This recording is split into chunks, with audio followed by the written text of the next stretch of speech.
So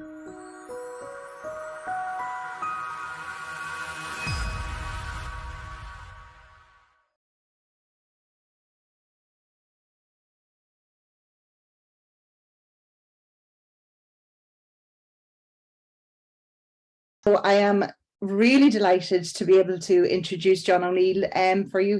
He has done so much work for the volunteer sector, and we are so privileged to have him working with ourselves. Now, John is the managing director of Venture I Network, which he is a founder member actually of it, which was in 1993.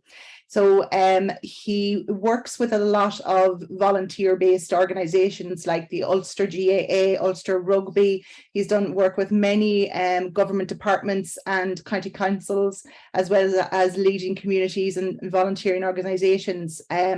He's also worked along with ourselves with different projects. He's a member of the Fintona branch in CCE and in Tyrone, and he's a coach of the GAA. So again, so very, very much on the ground as a volunteer as well, and works high profile with consultations with volunteer programs too. So John, I will hand things over to you, and thank you so much for being here. Majella, thanks for that. Can you hear me? I can, yes, absolutely. Oh, that's good, as long as everybody can hear me, because I just wasn't sure. First of all, Majella, thanks for that. I think that you have a future career as a spin doctor, because I'm not sure half of that's true, but sure it'll set a scene anyway. And yeah, I live in Fintona, and I'm from another village in Tyrone called Donaghmore. And again, there would be a very strong music tradition there. Comhaltas branch relatively recently established in it again, which is good news. So look, I'm very conscious as well, after listening into a fair bit of your presentation, Tomas, that obviously by the nature of safeguarding and child protection and vulnerable adults, that there's a lot of detail and there's a lot of, I suppose, technical policy legislation and process that has to be followed. And in many ways, I'm coming at this then around volunteer recruitment, retention, support, and all of that, which I'm really, really conscious that it's telling a lot of people on screen here this evening the absolute basics of stuff that you've been doing for very many years. I suppose in saying that, I always think that when you look at organizational development, whether that's voluntary organizations, and we're really lucky to work with a lot of voluntary organizations, whether it's private business, and we still do quite a bit of that, or you look at the broader public sector, it's always interesting that at certain points in time you need to go back to basics. And sometimes, because we're so stuck into our core business, and our core business here is really, really important in terms of culture, tradition, and particularly local communities and people, that's the core work, that sometimes we can move away from the basics. And that's no different around recruiting and retaining volunteers. I suppose as well, there are a lot of parallels, and there's a lot of good practice that can be stolen, let's say, or magpied from other sectors or from other organizations that's equally as useful. So in many ways this evening, for any of the younger volunteers, this might be a wee bit of an introduction, and for many of us it's reaffirming the basics again. I'll try and share a screen here if that's possible. Yeah, it should be. There you go. Is that up now, Majella? It is, yeah, it's there. That's great. No, that's okay. We'll work from that. So again, just a number of things that I'm going to say to you. And again, we've done a fair wee bit of work across Ulster in the last few years, along with Brenton, around branch development. And that also obviously includes the retention and support of volunteers, recruitment of volunteers. But one of the things that I would say all along, and this is something we would really, really be very aware of across sports teams, voluntary organizations, private businesses, you name it. When we get the opportunity to work with really high performing organizations, and you know, I don't want any of us to take that statement as, oh, that's working with the elite. We are the elite in what we do. But you know, when you take a look at the organizations in any sector that perform really, really well, there are a number of common denominators.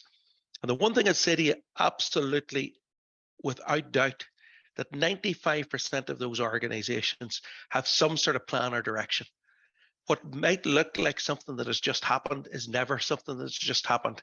That has been the brainchild of one or two It's been the brainchild of one or two that then is shared with 3, 4, 5 and many, and collectively those people deliver that.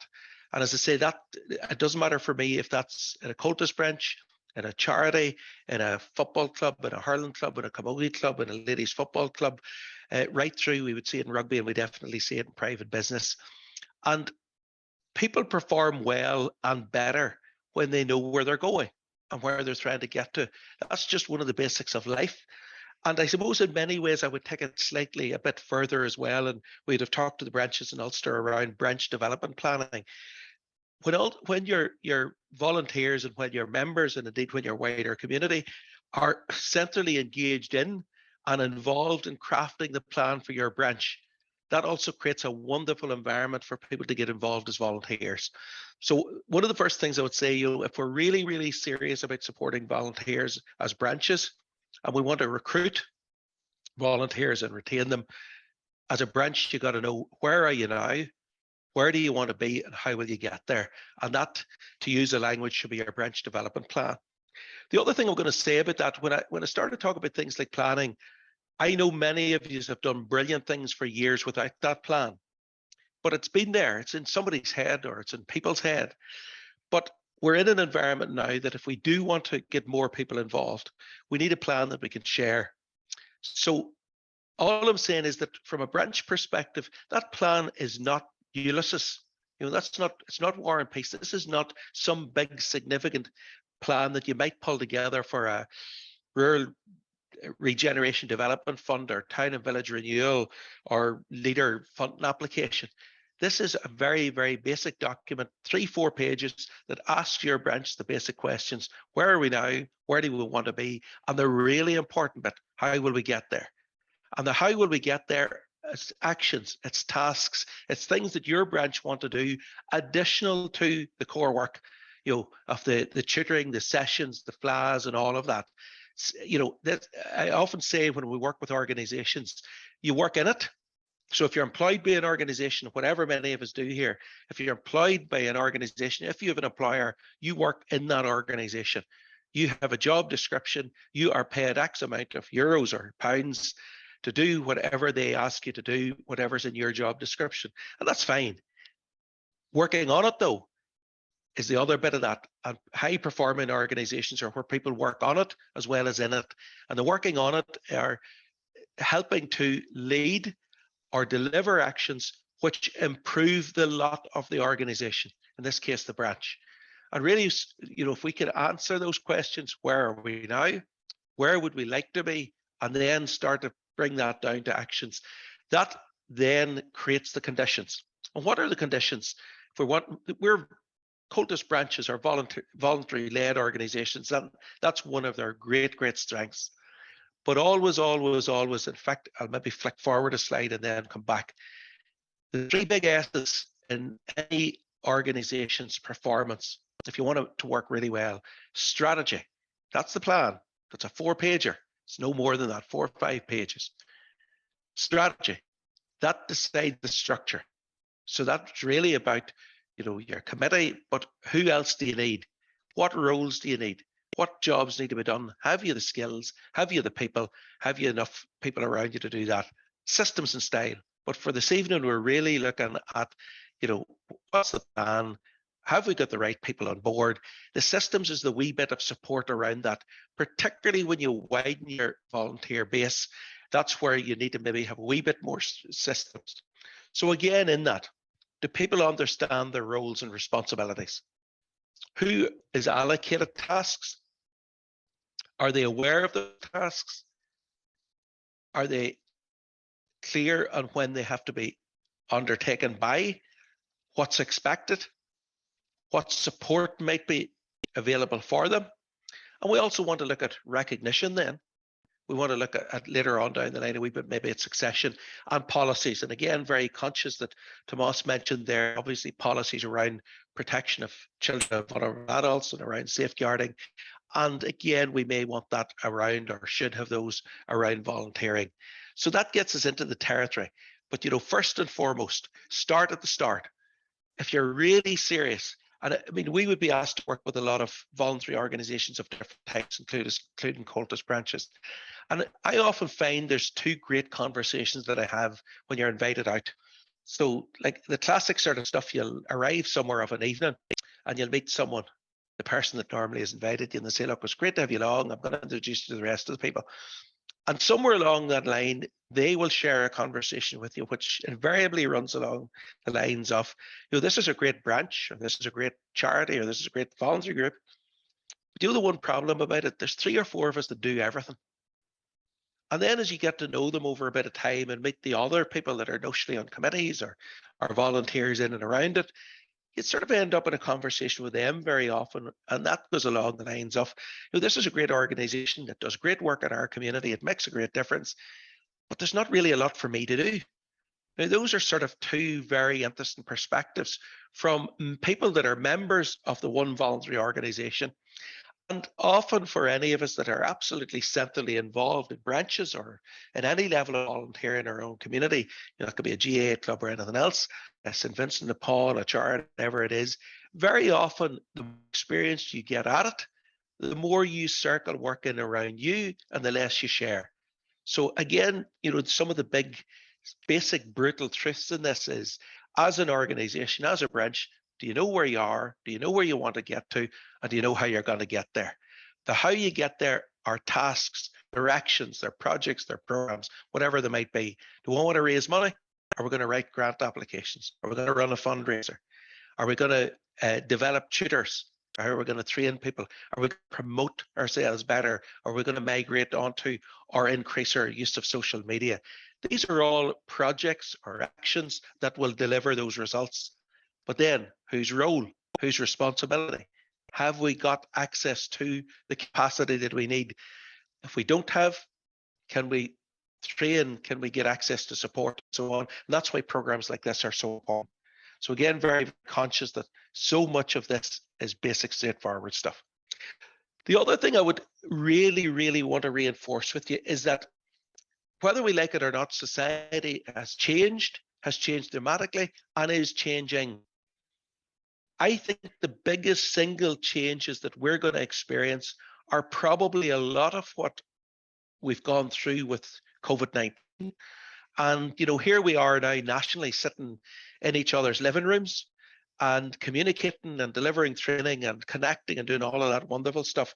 So the unintended consequence of COVID, as an example, is that we're now much more digitally aware, much more familiar with social, digital, virtual means of communication, of connection, of sharing. But that also has a massive, massive impact in many other aspects of our life. First and foremost is work. Many of us now, I mean, there's various phrases that you'll hear. We've talked about home working. We've talked about working closer to home. We've also heard now, phrases I would hear used a lot, particularly in the rural development agenda, and particularly maybe on the southern side of the border, that you can work anywhere from anywhere. So we will have people now that are living in our communities, that will stay in our communities, but their employers in Japan or in America or whatever. That will happen. So we're moving to a completely different life.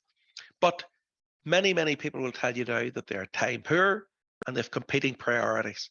So if we want access to their skills and we want access, if we want to recruit them or entice them into volunteering, we've got to understand the context of how society is changing and how many people's lives are, the lives they're living.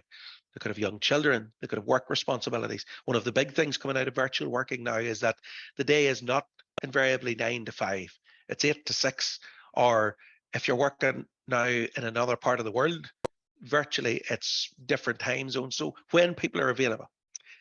Also, the one thing a lot of us have got to be really upfront about, many people that we would want to volunteer have tried it before. Hopefully not in your branch, but maybe not always had great experiences. They've been in organizations where they couldn't really get a role, or they weren't recognized, or they weren't supported. Also, the classical stuff that we all know, the busy person is the person to ask, but we have many quality people who are already overcommitted. And, I would say the majority of us sitting in this virtual room this evening, chaired and facilitated by Magella, are already the overcommitted. And when you're overcommitted, of course, one of the easiest things to get a task done is to do it yourself, because by the time I ask someone else, by the time I support them, by the time I help them as well. And equally then, as a result of that, we're overcommitted very often because we don't say no. And I'm sure I'm like a lot of you here. I do the big sort of every 3-4 years, I do my voluntary cleanse. Sounds like something you do in January, but it's not one that you have to stay within certain meters of a certain small room in the house.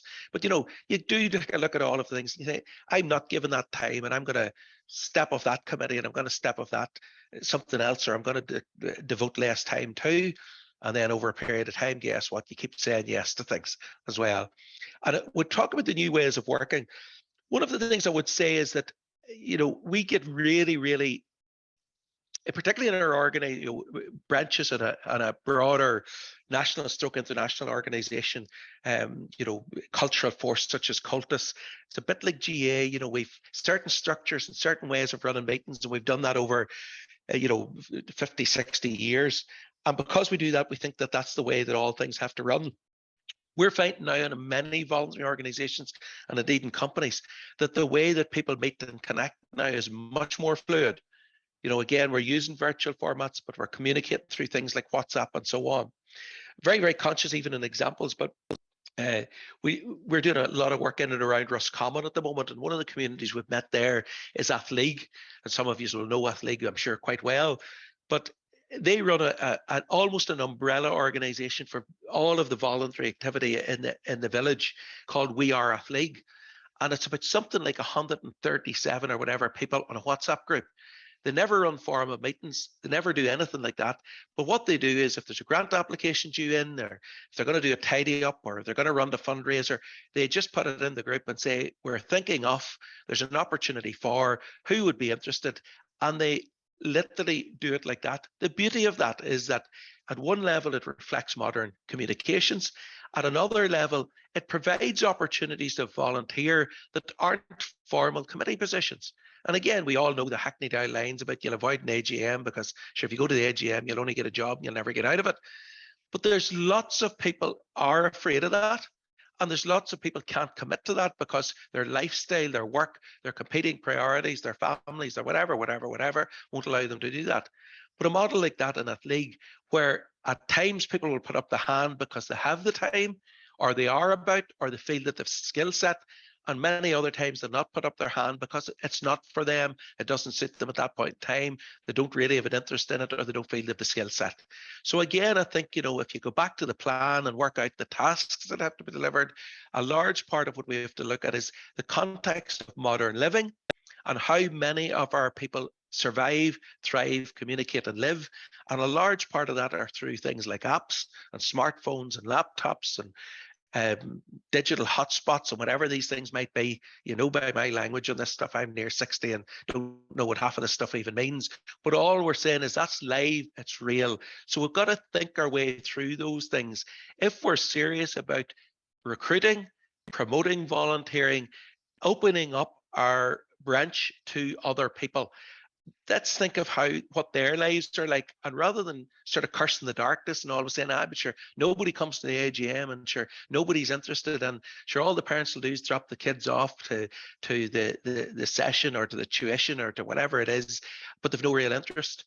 But there's a great sort of line I always think in sales, that you've got to see the picture in the other person's head. And in this case, I think we've got to see, you know, what's the everyday reality for them, because that will open up opportunities as well. The personal responsibility, that's the other thing about it. You know, if you take a look at, again, high performing organizations that sustain themselves, that evolve, that continue to perform, there's so much of that is about how you personally operate as a volunteer, in this case in the branch. And one of the things I would say is, do be absolutely brutal. And you know, I'm saying this and I've been very clear about, you know, every so often I get myself off things. But someone that I know Brenton knows well through voluntary work and through capacity building here up around Tyrone, and someone that I would work a wee bit with, said something to me one day, and it was very, very brutal when you think about it. But, you know, if you're asked to take a position, when you say yes to something, you've got to say no to something else. And, you know, I would be a bit, would have been involved a wee bit, for example, in maybe coaching ladies football teams. And even last year would have done a bit with the Treoraí minors, Treoraí lady minors. And I remember whenever I told this particular individual that had said yes to the offer, and the first thing he turned it back on me, he said, "We've had this conversation, John. What have you said no to?" So sometimes we've got to really be very clear.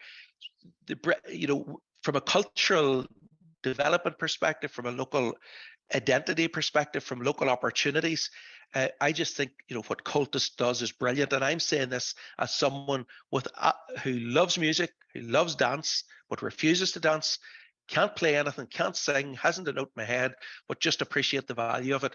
Not only for the absolute core importance of it in terms of our national cultural identity, but also, you know, I come from communities that are dominated, for example, by rural GA, and it's brilliant, but it can be all enveloping. So, you know, this is really, really important things in our community and gives opportunities and avenues for many people. But if you want to really help your branch and you're asked, or you're already there in a major role in that, how many other roles have you got? And can you give the branch what it needs? So are you brave enough to look at yourself in the mirror first and foremost? And if I'm going to be chair, if I'm going to be the secretary, the treasurer, the PO, whatever it be, I too much on to do that justice. The thing I would say that in the 10th formal position or as a volunteer, been around the branch for a while, I'll ask yourself, are you a gatekeeper or a mentor? Do you protect your turf role? Do you see that role, that position in the bench as part of your identity? Are you someone new people coming in, encourages new people, shares what you're doing, encourage them to help you, that you're creating a space to get better? I was reading a brilliant article there recently where they interviewed a number of coaches, GA to rugby. One thing they all absolutely love, when a team work, when a club, but particularly team, and you have players on it, that the players, particularly the players that have been around maybe for a while, see the role as making other players around them perform better, rather than what's my role, what's my position. I only want to do this because I've always done this. And it's no different as a volunteer in a voluntary organisation. Are you creating the conditions that when people come in, and if they put the hand up to help out with a one-off event, a local FLA, a local session, that they leave that thinking, that was great. I enjoyed that. I was felt welcome. I got a warm feeling out of that organisation. That came from the people in it. So again, are you driven by succession or driven by ego? And that's the big one as well. In this part of the world, there's huge debate at the moment on border polls and economies and the performance of economies. And we have a god-awful show on the northern side here called the Nolan Show, which I hope you good folk in the south don't have to experience too much. But you hear these wonderful debates, and of course you have a certain view that the southern economy is not that great and the northern economy is brilliant. Northern economy is many things, but it's not brilliant. We have 60% public sector, 40% private in terms of our GDP, our economic performance. Any other developed economy is the mirror opposite of it, as it indeed is down south. But in our part of the world, in East Tyrone, we have this huge sort of really important, globally mobile recycling, screening, crushing sector. And that started out of a couple of businesses, but one of the main ones was Power Screen. Power Screen is a business set up by three men in the 70s. There's only one of them left, and he's 85. He's still actively involved. He happens to be from my own community. I remember talking to him one day, and he was talking about the growth of that company. And I mean, this is a serious force for, economic good. It has impacted in our communities because people stopped migrating and emigrating and all of that. But he told me that whenever the three guys got this up, and it became obvious that this had real potential. But he said they recognized very quickly that after about 5 years of running the business, that the three of them had not the skills or the ability to take it to the next level. So what they did was, and it was very brave, was they recruited a chief executive officer who they said very clearly was better than them, had more experience than them, but they still owned the business. You know, we own the branch, we collectively own the branch, but are you willing to let someone else into that role who might do it their way, might even do it better? And he would tell you that the absolute growth of that company, which became a huge global company bought out by an American powerhouse called Terex, was their ability to always try to recruit people that were ambitious, and they let them at it. And I suppose that comes to the last bit as well. Policed or self-policing? Yes, of course, there needs to be plans, and there needs to be minutes, and there needs to be a wee bit of monitoring. You know, what did we set out to do? Are we doing it or are we not doing it? But also, are we policing people because we want to control them? Are we letting some element of self-policing as well? And in our work that we've done with growth companies over the years, I'd have always said to entrepreneurs, and entrepreneurs are a wee bit like some of us that are heavily involved in our local voluntary organisations. It could be, as I said before, GA, or it could be, obviously in this case, Comhaltas, but sometimes we believe that the next people coming in cannot love it as much as we love it. And, you know, if we don't put controls on them, they'll run out of, they'll what do you call it, they'll run it to a close. But the entrepreneur is the exact same. It's their baby. They started it. This is the big identity in their life. But you've got to let go to grow.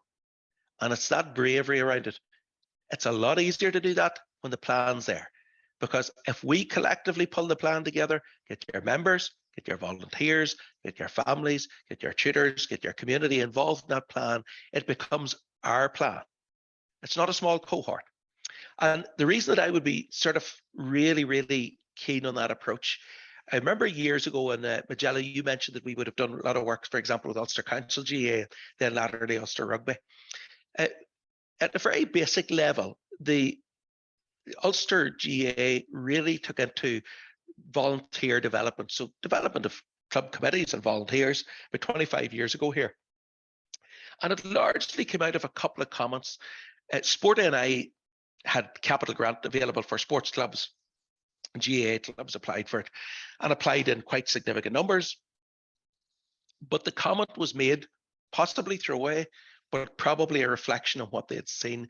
And one of the officials in Sport NI made the comment, was every GAA committee made up of 3 grey-haired men? And back then, it was certainly probably controlled by 3 grey-haired men. And I'm certainly moving into the territory of being one of those middle-aged grey-haired men. But if you take a look at a cross-section of the committees in GAA across Ulster, 25 years after that investment in volunteer development and support, that's not the case now.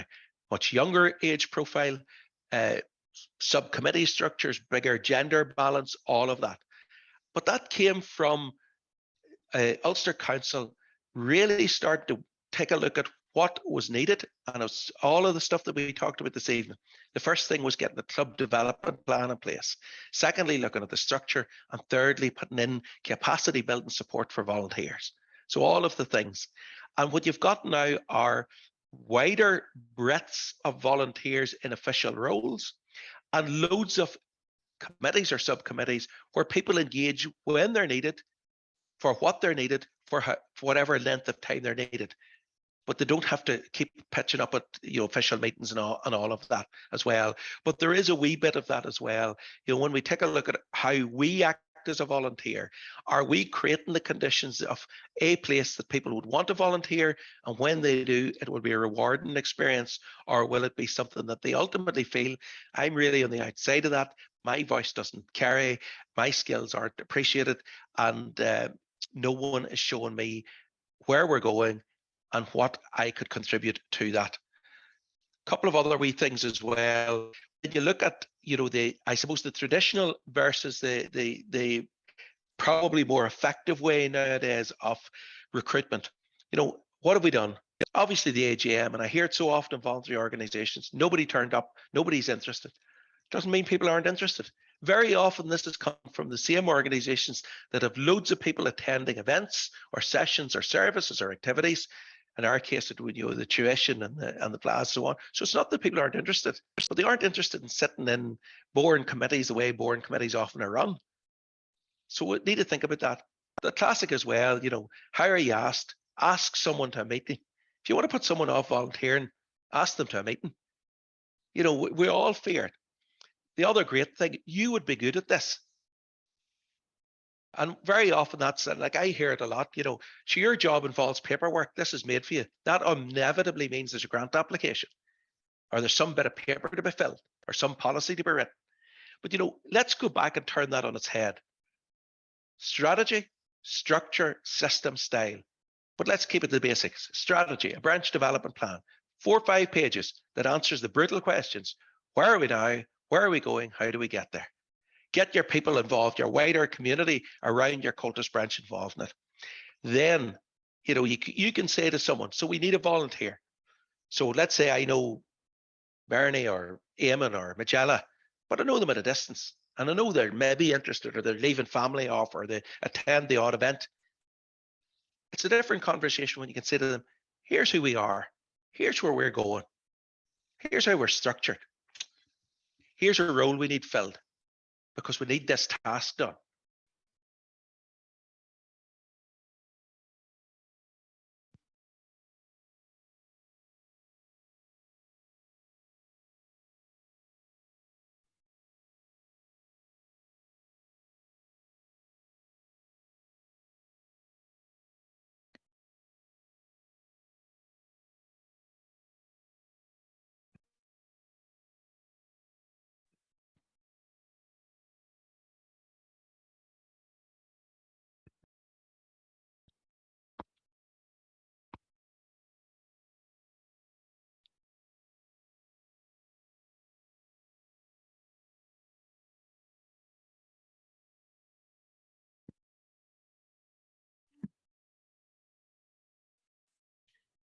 John, we have lost your sound there, John.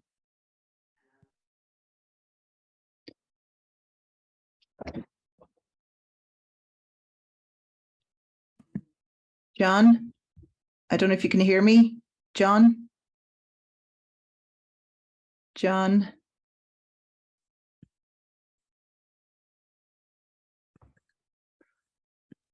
No, I don't know.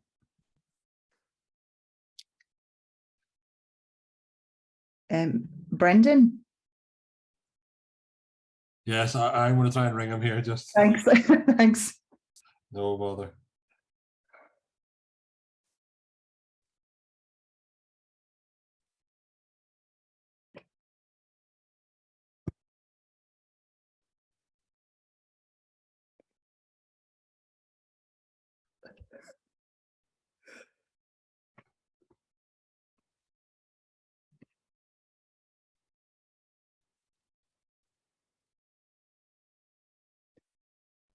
John, we're not hearing you at the minute.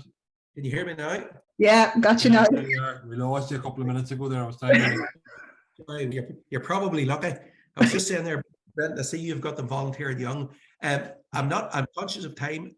Did you get most of this slide? Yes, yes. Yeah. So all I'm saying then again, just a couple of wee bits around recognition. You know, obviously the importance of thanking people, but that core bit there as well. If you're trying to get new volunteers, you'll hear all of the lines of, you know, I'm not sure I'm the right person. I don't know much about cultists. I don't know much about the branch and all of that type of stuff as well. And really all you're saying to people again, go back to your branch development plan. That's your ability even to give someone, say, look, take this and read, you know, this is who we are. This is what we're about. This is where we're trying to get to. Okay, you might not have much experience of us or even much experience of volunteering, but provide the comfort that there is training. What we're doing tonight, I know Ulster's been doing this as well. So provincially, nationally, internationally, obviously, as well. And obviously then the things you celebrate, train, promote, and trust. They're all of the big basics. But I was saying to you, or saying when you probably couldn't hear me, reading a book and a piece of research recently about motivation. And it talks about the difference of intrinsic and extrinsic. Extrinsic's the classic stuff, you know, where we're employed or whatever. We think we'll get people to do things by giving them things, you know. So see if you get that task done first, we'll get you a weekend away somewhere. Or, you know, if you work harder, we'll pay you more salary. That runs out incredibly quickly. Intrinsic, where people are supported, know where they're going, are recognized, are mentioned in minutes, maybe mentioned at a meeting, whatever it might be, a wee bit of profile. It's not all the usual faces. That's the stuff that sustains volunteering. That's the stuff that sustains high performance organizations. Very conscious of our time, folks, as well. So all I'm saying is, you know, at the very basics, you know, it is about people. Of course, voluntary organizations are about people, about volunteers, and it's very, very simple. How would you like and expect to be treated? You know, and if we go back to the personal assessment there, if you're a gatekeeper, in all likelihood, you're not treating people as an equal or with respect, or you're not providing that guidance or support or recognition. But if you come at it more from a mentor, that my role is to work myself out of the role, my role is to create many other hands to share this work, you'll find that, you know, you're treating people the way you would like and expect to be treated. I'm very, very conscious, Majella. A lot of that is so basic, but it's like all things in life. You know, golf's a brilliant example. Kicking a football is a great example. All of us can do it really well once. And that's what keeps any of us that would play a bit of golf, keeps you at it. You hit one and you think you're Rory McIlroy. And then the next few years, look like John Daly after 10 years in Las Vegas. But the other side of this is if you can do it once, you can do it. The high performing organizations do it consistently. The high performing the volunteers that attract other volunteers do it consistently. So all we're saying is revert back to basics. But if I was to share one piece of advice, I would really go back and say, if you're a branch without a branch plan, and probably most are, because I know we're starting to pioneer these, and I'll be working very soon, hopefully with yourself, Majella, and your branch, and we're working with a few others with Eamon and Portland and so on. But really what we're looking at there, if we can answer, where are we now? Where are we going? How will we get there? The how will we get there works out the other tasks over and above the core work. And that tells us the bodies we need. And the bodies we need is the volunteers we need. And then we start identifying people. But now we're identifying people by saying, we have a task, we have a role, we have a skill set. We think you could do it, and we will support you to do it. Majella, I'll close there because I'm conscious that we all have other things to do, and I'm sure there'll be pressing concerns like reading bedtime stories there, Brent, and various different things. So well, I don't know, Majella, if that makes any sense, but I'll leave that with you. Oh, John, that was absolutely great. And even when you say it, there's so many boxes I'm ticking as you're going through. Whenever you say the different things, it's like you're, you know, the busy person, give it to the busy person. And what really struck as well is the fact whenever you say, when you're asked to do something, you have to say yes to something and no to something else. Like that, again, is something that I need to take it as well as anything. The one big thing we were talking about, you know, promoting volunteering opportunities, and, you know, there's always this big discussion across the island of, you know, why are we a more secular society and why is a lot less people going to mass? And people have never made the big connection. If you went to mass in rural Ireland, somebody from the GA club or cultist branch nailed you on the way out to get you to do a job. So it became safer not to go to mass than go to mass. It's nothing to do with anything else. You know, but we that's the way we did things. We buttonholed someone when you got them cornered, rather than here's who we are, here's where we're going, here's why we would like you to get involved. That's a different discussion than being cornered between the front door of the chapel and the outside campus.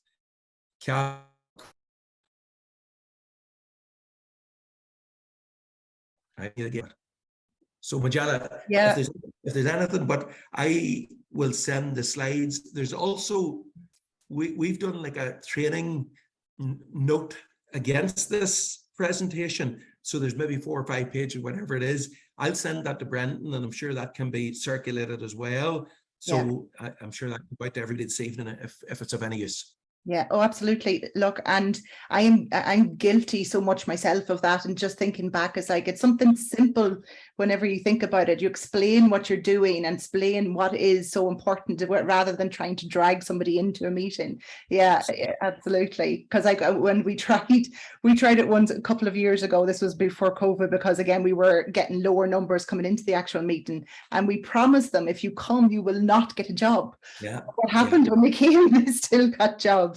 So that was exactly. So that was the problem. But I think this really needs to come down from a national level down as well. Like this has to be trained in from the top down as well, so that the consistency is through the whole organization, I think. Totally, Michelle, and that's what I say, Ulster Council GA, and look, that doesn't mean that, governance and volunteering is absolutely perfect across all GA clubs in Ulster, because I'm absolutely certain it's not, and times move on and there's new challenges, but that came provincially from the top down through, and you can see that then even in things that are easier to measure, but things like, GA clubs punching way above their weight in terms of capital grant applications, rural development applications. Not that grant aid is everything, but I was talking to one of the guys in Ulster Council about 3 years ago, and he was saying, if you look at the clubs now in Ulster that largely are performing at junior, intermediate, or senior hurling or football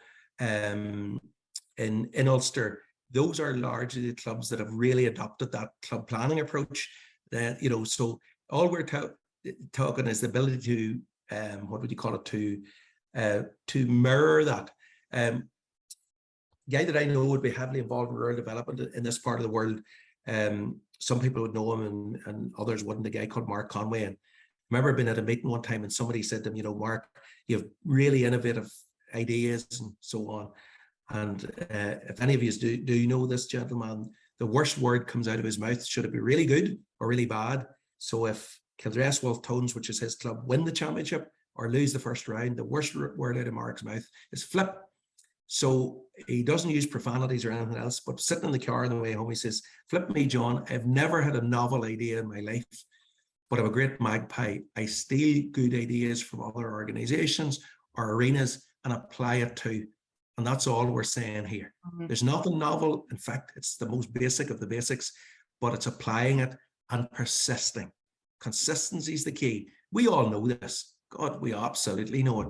But, it's a bit like, how long does the 1st of January resolution last? You go to the shop and see that there's chocolate on sale. So, because it's consistency, it's persistence. Mm-hmm. Brilliant. There's just a couple of messages coming into the chat there.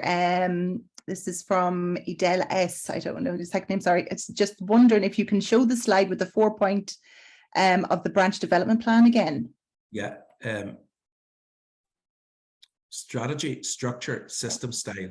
Hopefully, Adele, that answers your question. But the other thing I would say for the branch development plan, and again, Brendan and ourselves have something worked up that we can probably share fairly soon, but that's also, it's still the 3 basic questions, Adele. Where are we now? Where do we want to get to? And how will we get there? Because that, you can read a 120-page book on planning. If you're not answering those 3 questions, and more importantly, you're not getting your members, get outside your immediate post holders.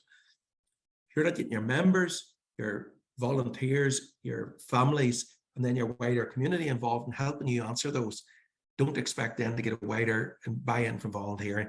We need to be opening the doors. The beauty of this is that, don't do arm around the homework.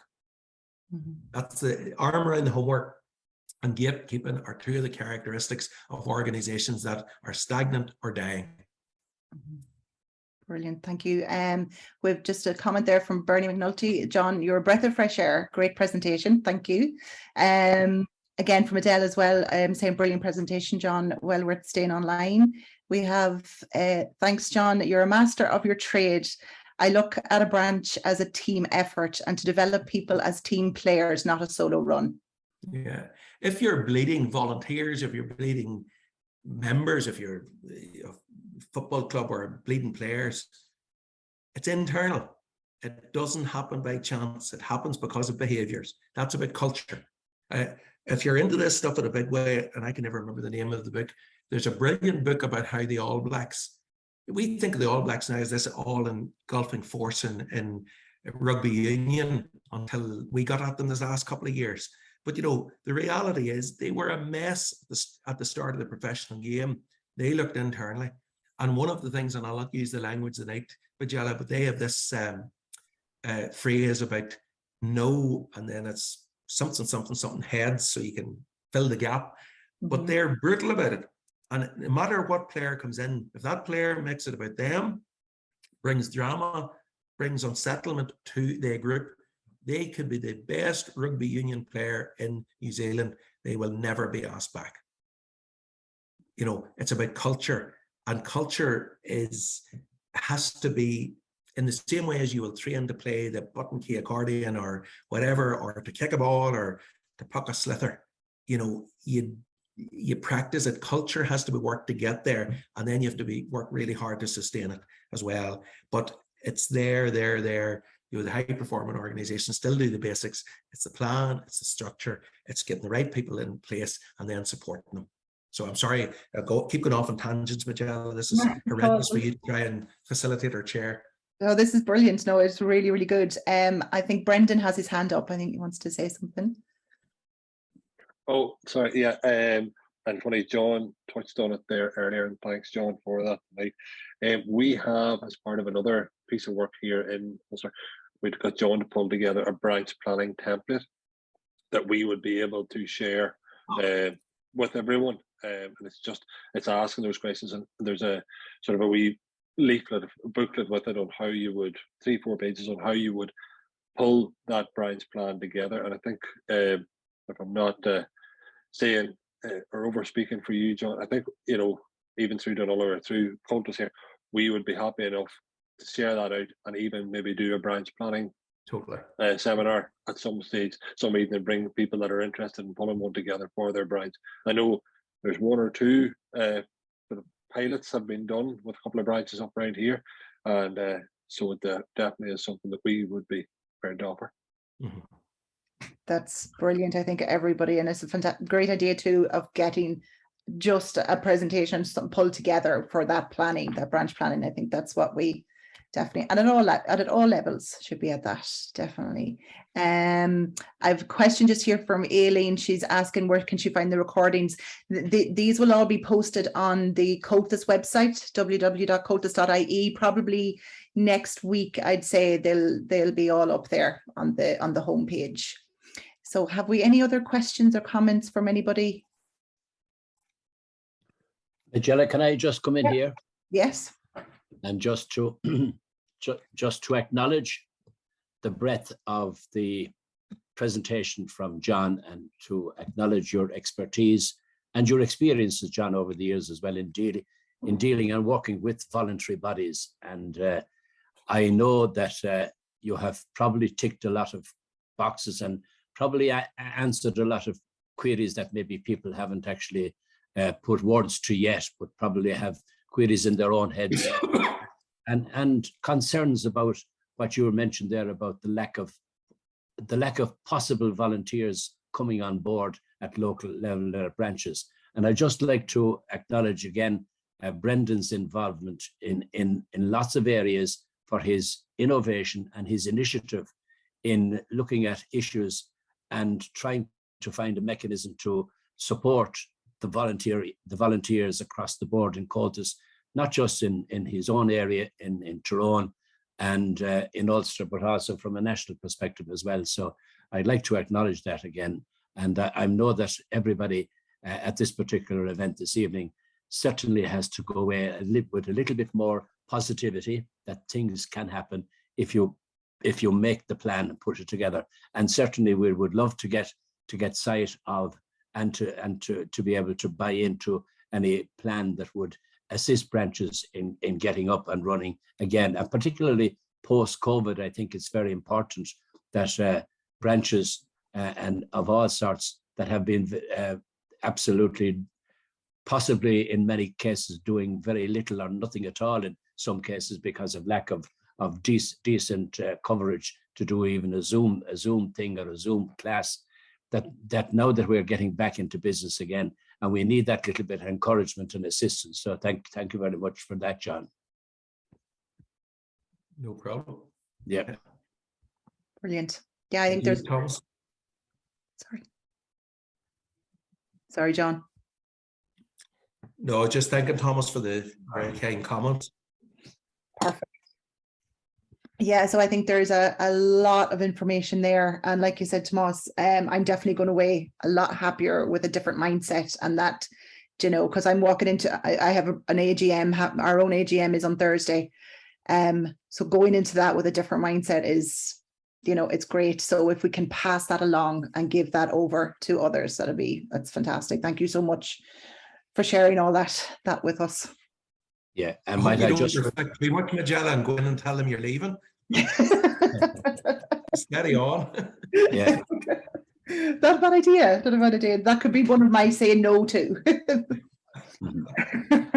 Might I just remind people again that this particular presentation and the audio version of it will be available hopefully within a very short time, possibly next week, sometime next week. We'll see how it pans out. And also just to ask you, when you go away from this particular session tonight and the previous session again, we would certainly appreciate any feedback that you have, whether it is a comment, a remark, or a query. Nonetheless, we would appreciate that indeed. Thank you very much. Perfect. Anything else before we sign off?